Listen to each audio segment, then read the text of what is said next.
اعوذ باللہ من الشیطان الرجیم بسم اللہ الرحمن الرحیم الف لام میم اللہ لا الہ الا هو الحی القیوم نزل علیک الکتاب بالحق مصدقا لما بین یدیہ وانزل التوراۃ والانجیل من قبل ھدی للناس وانزل الفرقان ان الذین کفروا بآیات اللہ لہم عذاب شدید واللہ عزیز ذو انتقام ان اللہ لا یخفی علیہ شیء فی الارض ولا فی السماء هو الذی یصورکم فی الارحام کیف یشاء لا الہ الا هو العزیز الحکیم۔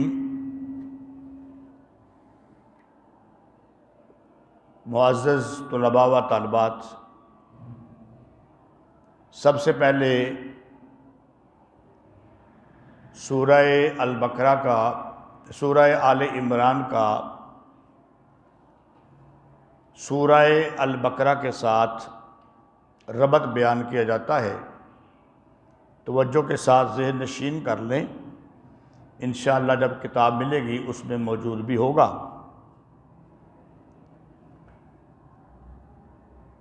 سورہ البقرہ میں جب خاص خطاب کیا گیا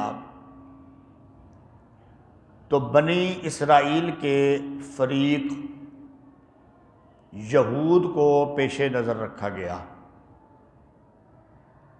مطلب اس کا یہ ہے کہ جب خاص خطاب کیا گیا، یعنی سورہ البقرہ جو تقریباً 2.25 سپاروں پر مشتمل ہے، ساری صورت میں نہیں، اور بھی اس کے اندر چیزیں بیان ہوئی ہیں، لیکن بنی اسرائیل کا جو فریق ہے یہود، ان کو خاص خطاب کے اندر پیش نظر رکھا گیا۔ جب سورہ البقرہ آپ پڑھیں گے تو انشاءاللہ آپ کو پتہ چل جائے گا۔ تو خاص خطاب بنی اسرائیل کے فریق یہود کو پیش نظر رکھا گیا تھا، اگرچہ فی الجملہ نصارہ کا بھی اس میں تھوڑا سا، فی الجملہ جو جس کو آپ سمجھتے ہیں کہ تھوڑا سا ان کی طرف بھی اشارہ تھا۔ تو اب اس صورت میں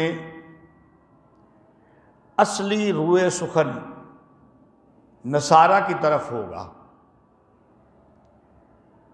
تو یہ ایک ربط ہو گیا سورہ آل عمران کا سورہ البقرہ کے ساتھ، کہ وہاں پر خاص خطاب یہود کو ہے، فی الجملہ نصارہ کی طرف بھی ان کی کچھ باتیں بیان کی گئی ہیں، اور اب اس صورت کے اندر روئے سخن جو ہے، جو گفتگو کی جائے گی زیادہ تر، وہ نصارہ کی طرف ہوگی۔ دوسرا ربط، سورہ البقرہ سارے قرآن مجید کا تفصیلی خلاصہ تھا۔ سورہ البقرہ سارے قرآن مجید کا تفصیلی خلاصہ تھا۔ اب اس صورت میں سورہ البقرہ کے مضامین میں سے 4 مضمون آ رہے ہیں۔ اس صورت میں سورہ البقرہ کے مضامین میں سے 4 مضمون آ رہے ہیں۔ نمبر 1 توحید، نمبر 2 رسالت، نمبر 3 قتال فی سبیل اللہ، اور نمبر 4 انفاق فی سبیل اللہ۔ لیکن یہ مضمون جو آئیں گے نا، ان کا طریقہ یہ ہوگا کہ شبہات کا جواب دیا جائے گا۔ کچھ شبہات ہوں گے نصارہ کے، اور ان کا جو جواب ہے اس کو دینے کے رنگ کے اندر یہ 4 مضمون بیان کیے جائیں گے۔ اور جو آخری مسئلہ ہے نا، انفاق فی سبیل اللہ، اس میں ایک بکواس کا جو انہوں نے کی تھی اس کا جواب بھی ہوگا۔ 2 ربط ہو گئے۔ تیسرا ربط یہ نامی ربط ہے، یہ اس طرح ہوگا کہ اس میں کہا جائے گا کہ ہم یعنی آل عمران، مریم صدیقہ اور حضرت عیسیٰ کی نہ بندگی کریں گے اور نہ ان سے مدد چاہیں گے، جیسے نصارہ نے کیا۔ قولوا لا نعبد آل عمران ولا نستعینہم کما فعل النصارى، کہو کہ ہم نہ بندگی کریں گے اور نہ ان سے مدد چاہیں گے جیسے نصارہ نے کیا۔ یہ نظم الدرر کے اندر ساری تفصیل موجود ہے۔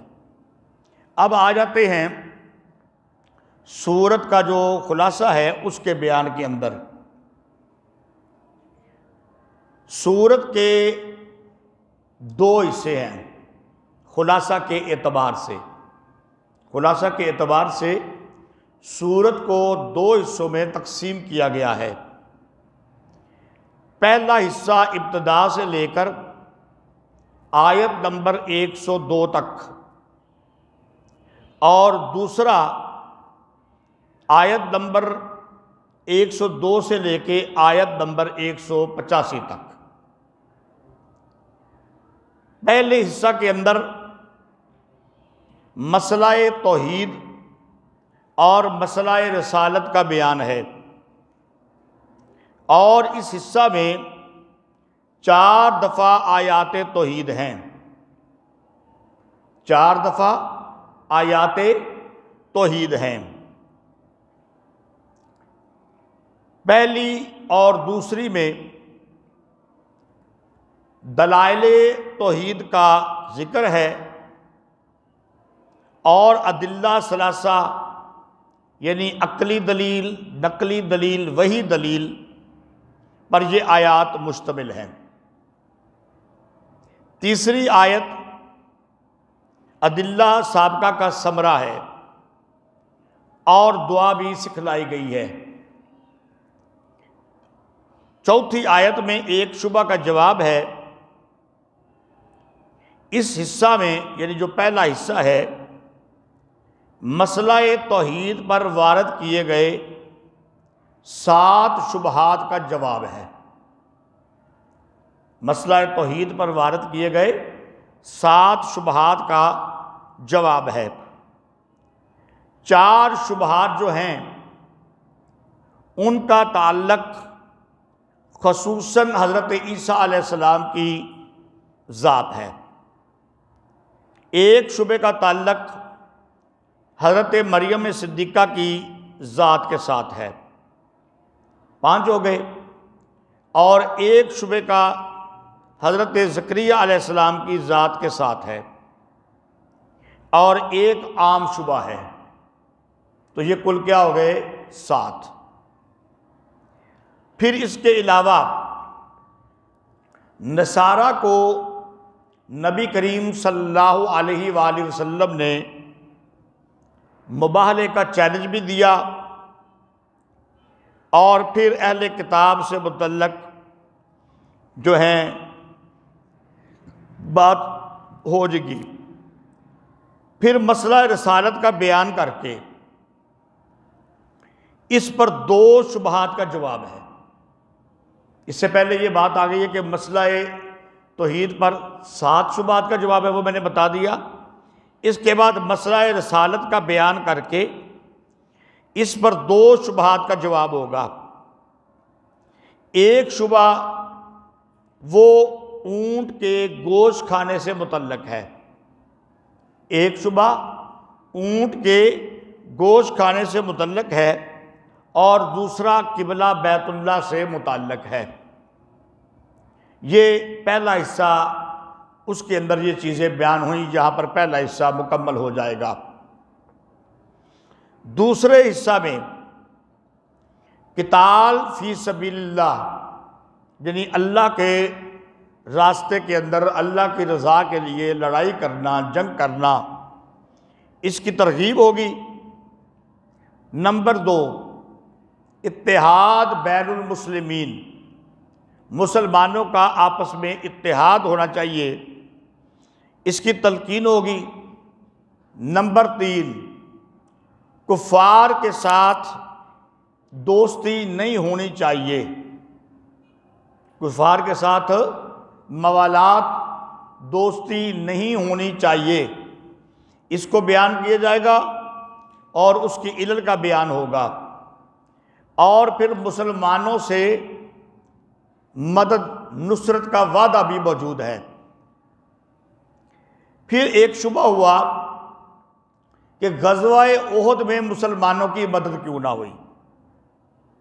مسلمانوں کی جب مدد کا وعدہ آئے گا تو پھر شبہ پیدا ہوا کہ غزوہ احد میں مسلمانوں کی مدد کیوں نہ ہوئی اور ان کو شکست کیوں ہوئی؟ جواب دیا گیا کہ مسلمانوں سے ایک غلطی ہوئی جس کا یہ نتیجہ نکلا تھا۔ اللہ تعالیٰ نے تو مدد کی، اللہ کی مدد کے اندر کوئی شک و شبہ نہیں ہے، تو مسلمانوں سے ایک غلطی ہوئی، وہ جب آئے گی آیت اور وہ غزوہ احد کا، تو وہاں پر وہ غلطی اور پھر اس کی تفصیل بیان ہو جائے گی۔ اس کے بعد اس حصہ میں مسئلہ انفاق فی سبیل اللہ، یعنی اللہ کے راستے میں خرچ کرنا، اس کا بیان بھی ہے۔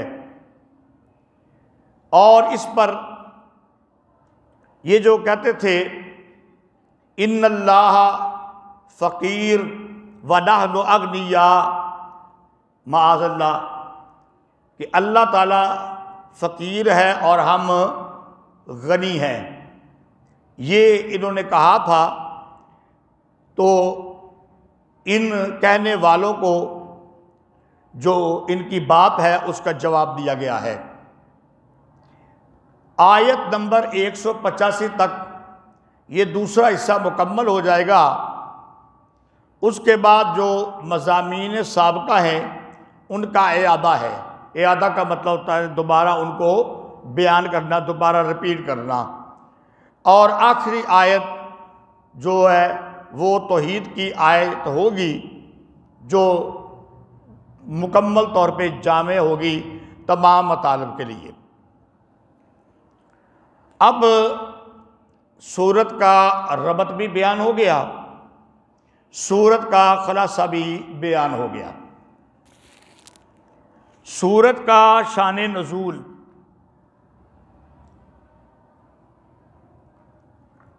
حضور اکرم صلی اللہ علیہ وآلہ وسلم کے پاس نجران کے 60 عیسائیوں کا ایک وفد، نجران کے 60 نصارہ عیسائی، ان کا ایک وفد آیا تھا۔ وہ حضور اکرم صلی اللہ علیہ وآلہ وسلم کی خدمت میں پیش ہوا اور حضور اکرم صلی اللہ علیہ وآلہ وسلم سے بحث کی اور مناظرہ کیا۔ یہ جو عیسائی تھے نا، ان میں سے بعض حضرت عیسیٰ علیہ السلام کو ہی خدا سمجھتے تھے، بعض حضرت عیسیٰ علیہ السلام کو ہی خدا سمجھتے تھے، بعض حضرت عیسیٰ علیہ السلام کو اللہ کا بیٹا کہتے تھے، اور بعض یہ حضرت عیسیٰ علیہ السلام کو 3 خداؤں میں سے ایک خدا مانتے تھے۔ وہ کہتے تھے ایک اللہ وہ خدا ہے، ایک حضرت عیسیٰ علیہ السلام وہ خدا ہیں، اور ایک حضرت مریم صدیقہ وہ خدا ہیں۔ تو بعض حضرت عیسیٰ علیہ السلام کو بعینہ ہی خدا سمجھتے، بعض اللہ کا بیٹا کہتے، بعض تین خداؤں میں سے ایک خدا کہتے۔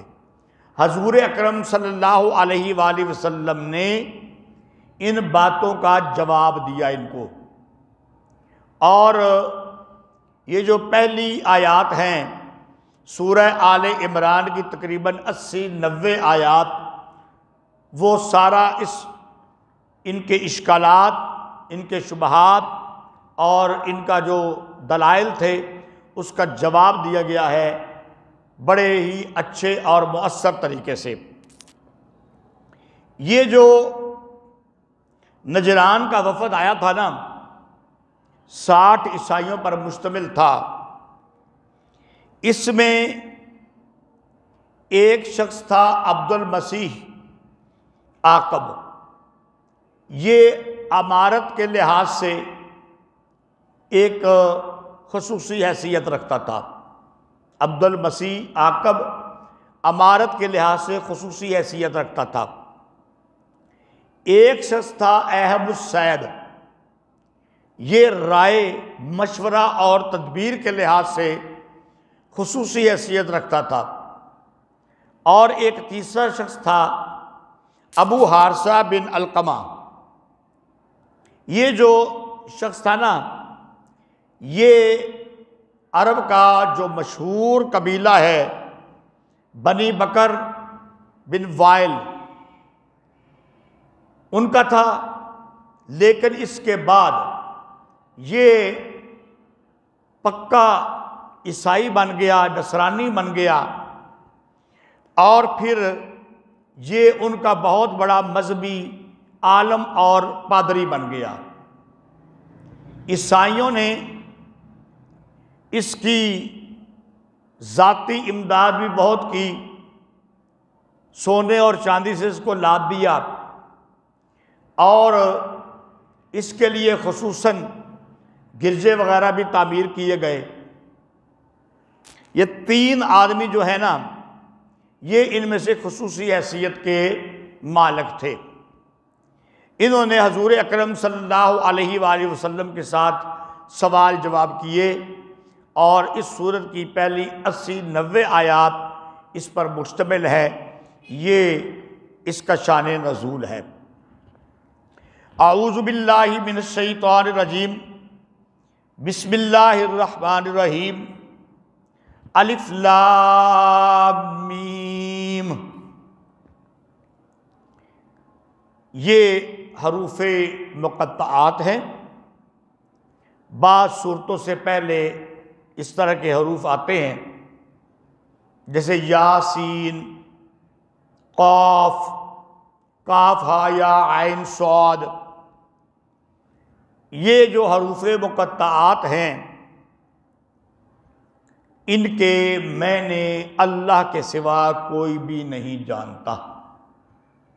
ان کے میں نے اللہ کے سوا کوئی بھی نہیں جانتا۔ حضور اکرم صلی اللہ علیہ وآلہ وسلم نے بھی ان کا معنی کوئی نہیں بتایا۔ تو یہاں سے ایک چیز پتہ چل جاتی ہے کہ نبی کریم صلی اللہ علیہ وآلہ وسلم مکمل طور پر عالم الغیب نہیں ہیں۔ قرآن مجید آپ پر نازل ہوا، اور اس کی بعض صورتوں کی ابتدا میں ایسے حروف ہیں جن کے میں نے اللہ کے سوا کوئی بھی نہیں جانتا۔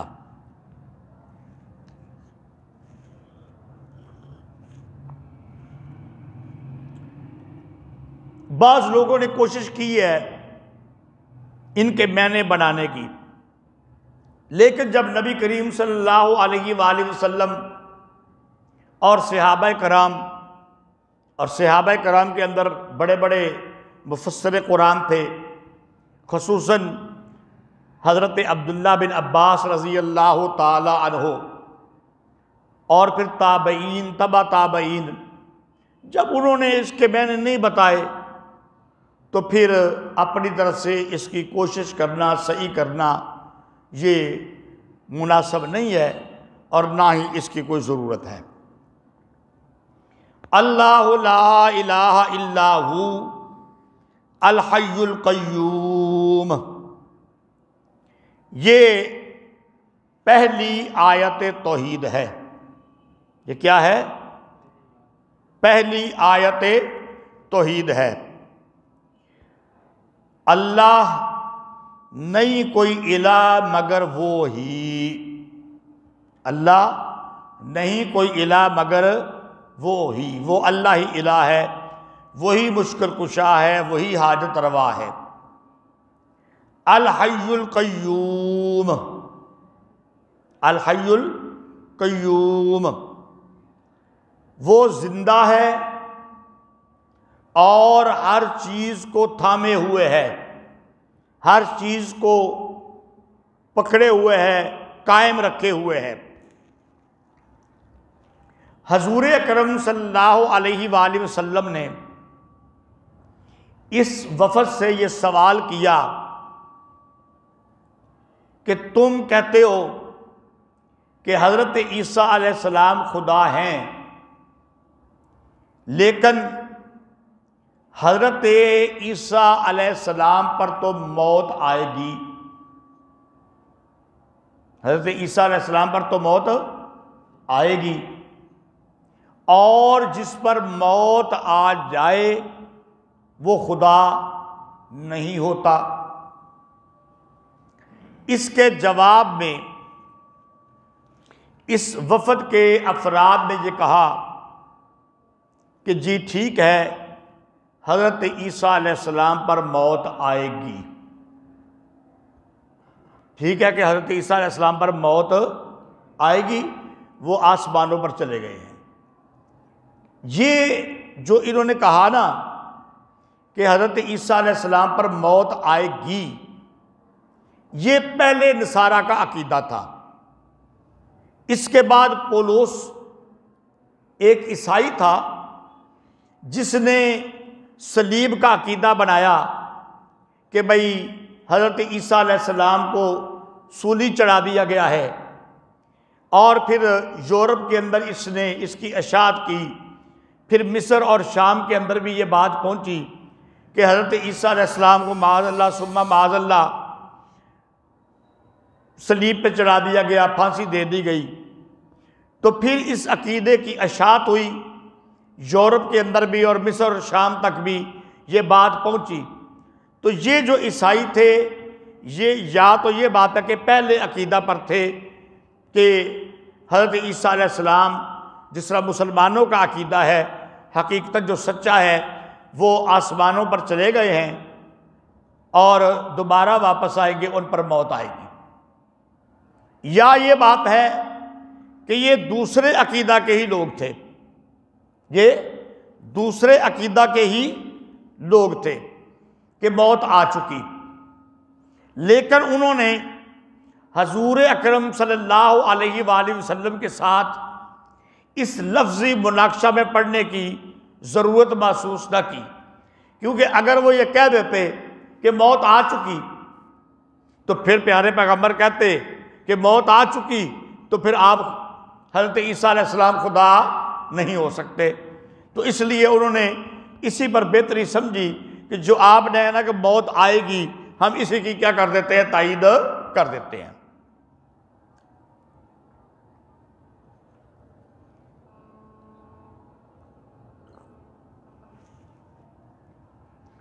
تو حضور اکرم صلی اللہ علیہ وآلہ وسلم نے ان کو یہ جواب دے دیا اور کہا کہ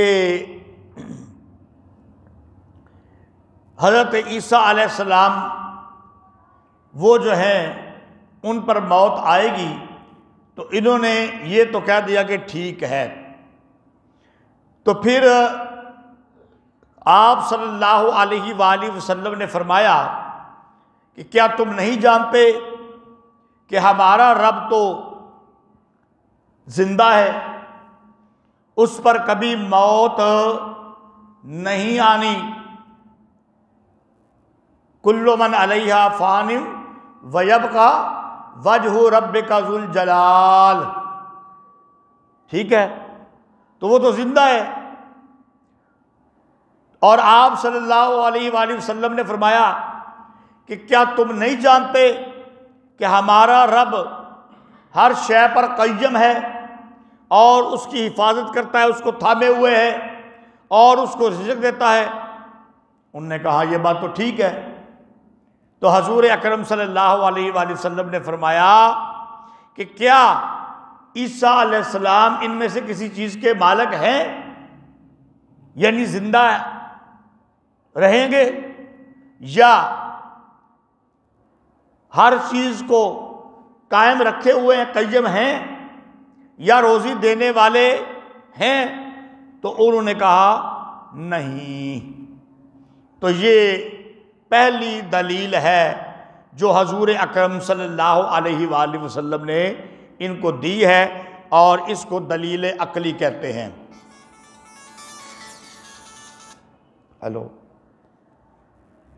ہلو بس ہاں جی۔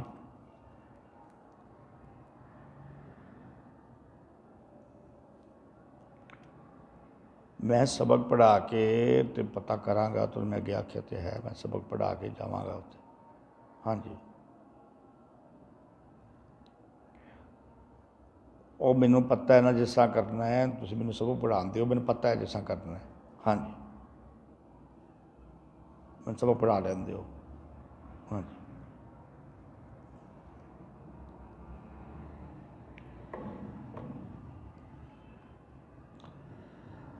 اچھا جی۔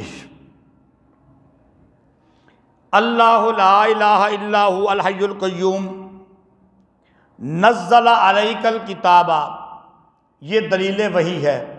یہ بعد میں پھر میں جب آپ کے قرآن مجید آ جائیں گے تو نیچے لکھوا دوں گا انشاءاللہ۔ نزل علیک الکتاب بالحق مصدقا لما بین یدیہ وانزل التوراۃ والانجیل، اتاری ہم نے تیرے اوپر کتاب سچی، تصدیق کرنے والی اس کی جو اس کے آگے ہے، اور اتاری ہم نے تورات اور انجیل۔ یہ تورات اور انجیل، اس کا نازل ہونا یہ اشارہ ہو گیا کہ کتب سابقہ میں بھی یہی مضمون ہے، یعنی تورات اور انجیل کے اندر بھی یہی بات بیان کی گئی ہے۔ تورات اور انجیل کے اندر بھی سبق بھی نہیں پڑھا۔ السلام علیکم۔ ہاں جی،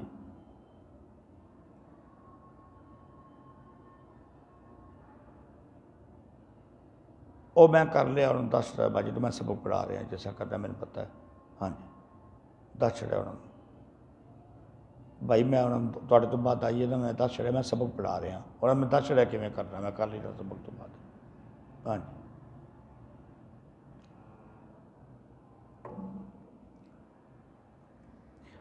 اچھا جی۔ اور یہ جو ہے یہ دلیل نقلی ہو گئی۔ تو اب اللہ لا الہ الا هو الحی القیوم، الحی القیوم دلیل عقلی آ گئی توحید کے لیے۔ نزل علیک الکتاب، یہ دلیل وحی آ گئی، ہم نے تیرے اوپر کتاب نازل کی، تجھ کے اوپر وحی نازل ہوئی، تو یہ کیا بن گئی؟ دلیل وحی بن گئی۔ اور وانزل التوراۃ والانجیل، یہ تورات اور انجیل کے اندر بھی یہ مضمون ہے، تو یہ دلیل کیا بن گئی؟ نقلی۔ تو آیت توحید کے لیے، اللہ کی توحید کے لیے تینوں دلائل اس میں آ گئے، دلیل عقلی بھی آ گئی، دلیل وحی بھی آ گئی، اور دلیل نقلی بھی آ گئی۔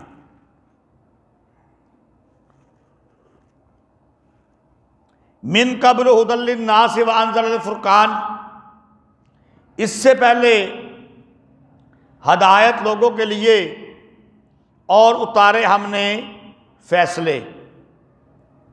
ان الذین کفروا بآیات اللہ لہم عذاب شدید واللہ عزیز ذو انتقام، بے شک وہ لوگ جو کافر ہیں، انکار کرتے ہیں اللہ کی آیتوں کا، ان کے لیے سخت عذاب ہے، اور اللہ تعالیٰ زبردست ہے بدلہ لینے والا۔ ان اللہ لا یخفی علیہ شیء،